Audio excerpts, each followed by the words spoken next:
السلام علیکم ورحمۃ اللہ وبرکاتہ۔ الحمد للہ رب العالمین والعاقبۃ للمتقین والصلاة والسلام علی رسولہ محمد وآلہ واصحابہ اجمعین، اما بعد۔ معزز ناظرین، سامعین محترم، کسی انسان کے دیے ہوئے ہدیے کو حقیر نہیں سمجھنا چاہیے، کیونکہ اگر وہ ہدیہ اخلاص و للہیت کے ساتھ بھیجا گیا ہوگا تو تھوڑا ہونے کے باوجود اللہ سبحانہ و تعالیٰ کے ہاں بڑا ہوگا۔ اسی طرح اگر کوئی پڑوسن اپنے پڑوسی کے ہاں کوئی تحفہ ہدیہ بھیجے تو اس تحفے کو، اس ہدیے کو حقیر نہ سمجھے، اگرچہ وہ ہدیہ، وہ تحفہ بکری کا خر ہی کیوں نہ ہو، اس کے ہدیہ بھیجنے کو بھی حقیر اور معمولی نہ سمجھے۔ اسلام کے اندر اگر کوئی کسی کو ہدیہ بھیجتا ہے، تحفے تحائف بھیجتا ہے، تو اس سے محبت پیدا ہوتی ہے۔ چہ جائے کہ انسان غرور میں آ جائے، تکبر میں آ جائے، گھمنڈ میں آ جائے کہ وہ معمولی درجے کا انسان، نہ میرے ذات کا ہے نہ میرے برادری کا ہے، وہ ہمارے پاس ہدیہ بھیجا ہے، لہذا ہمیں اس کے ہدیے کو قبول کرنے کی ضرورت نہیں ہے۔ یہ عقل پن ہے، یہ گھمنڈ ہے۔ سامعین محترم، آئیے اسی ہدیے کے تعلق سے، تحفے کے تعلق سے پیغمبر اسلام جناب محمد الرسول اللہ صلی اللہ علیہ وسلم کی یہ ایک حدیث کو سماعت کرتے ہیں۔ عن نبی ہریرہ رضی اللہ تعالی عنہ قال قال رسول اللہ صلی اللہ علیہ وسلم یا نساء المسلمات لا تحقرن جارة لجارتها ولو فرسن شاة، متفق علیہ۔ حضرت ابو ہریرہ رضی اللہ تعالیٰ عنہ سے روایت ہے کہ پیغمبر اسلام جناب محمد الرسول اللہ صلی اللہ علیہ وسلم نے ارشاد فرمایا، اے مسلمانوں کی عورتوں، کوئی پڑوسن اپنے پڑوسن کے ہدیے کو حقیر نہ سمجھے، کمتر نہ سمجھے، اگرچہ وہ بکری کا کھر ہی ہو۔ اس حدیث کو امام بخاری رحمۃ اللہ علیہ اور امام مسلم رحمۃ اللہ علیہ نے روایت کیا ہے۔ کتنی واضح تعلیمات ہیں، کسی کے ہدیے کو حقارت کی نگاہ سے نہیں دیکھنا چاہیے، غرور و گھمنڈ میں نہیں رہنا چاہیے۔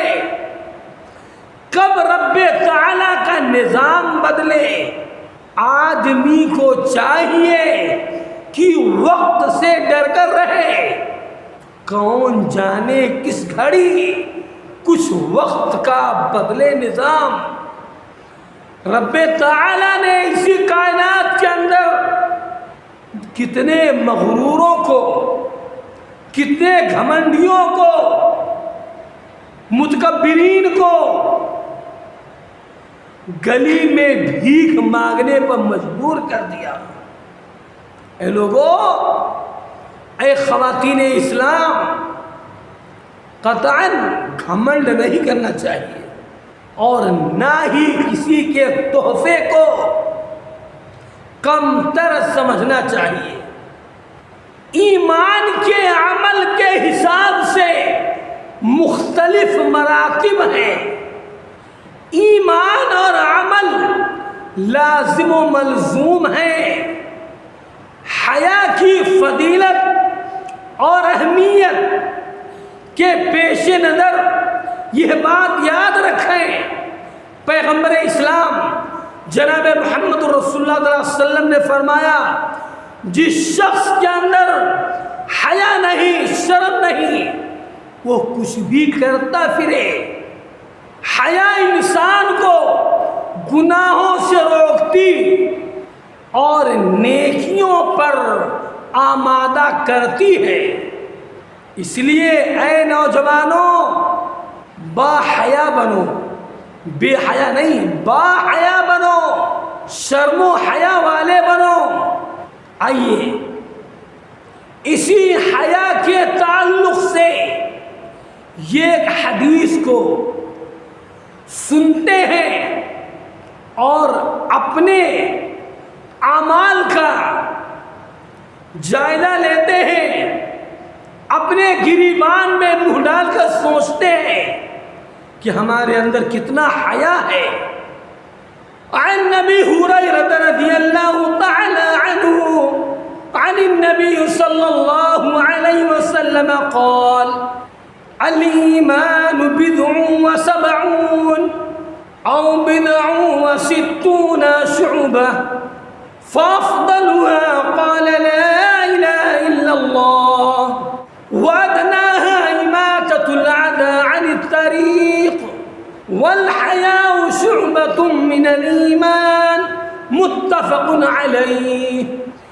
حضرت ابو ہریرہ رضی اللہ تعالیٰ عنہ سے روایت ہے کہ پیغمبر اسلام جناب محمد رسول اللہ صلی اللہ علیہ وسلم نے ارشاد فرمایا، ایمان کی 70 یا 60 سے اوپر کچھ شاخیں ہیں اور ان میں سب سے افضل لا الہ الا اللہ کا کہنا ہے اور سب سے ادنا راستے سے تکلیف دہ چیز کو ہٹا دینا، مثلا کانٹے ہو، پتھر ہو، اینٹ ہو، ہڈی ہو، راستے میں پڑا ہوا ہے اس کو سائڈ میں کر دینا۔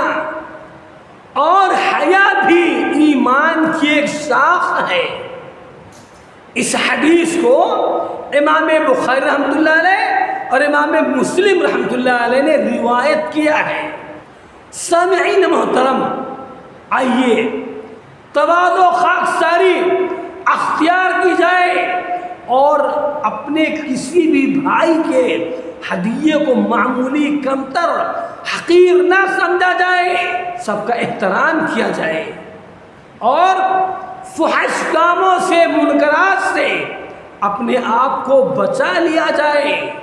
اللہ سے دعا ہے کہ اللہ ہم سب کو صالح اعمال کی توفیق عطا فرما، منکرات سے بچنے کی، اجتناب کرنے کی توفیق عطا فرما، آمین۔